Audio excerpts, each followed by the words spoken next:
The ring was heavy in my pocket, a 3-carat promise of our happily ever after.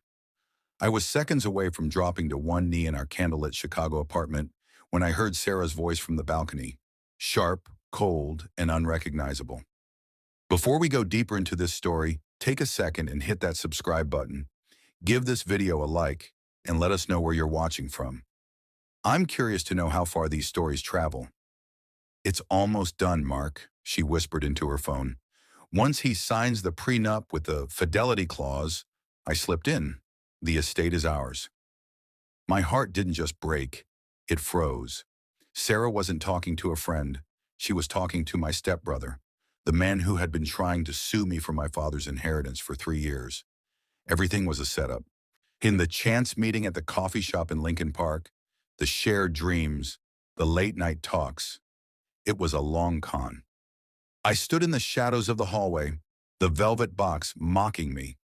If you were in my shoes, standing there with a ring while hearing your future vanish, what would you do? Share your thoughts in the comments. I didn't burst in. I didn't scream. Instead, I quietly backed away, the weight of the betrayal fueling a new kind of fire. I needed proof. Over the next week, I played the part of the doting fiancé while I installed a discreet recording app on our shared tablet. I found the emails. They hadn't just planned to take my money, they were planning to frame me for infidelity, using a hired actress to trigger the clause Sarah mentioned. Every time she kissed me, I felt a physical ache of disgust. Wait, how could someone look you in the eyes and plot your ruin? The engagement party was held at a high-end lounge in downtown.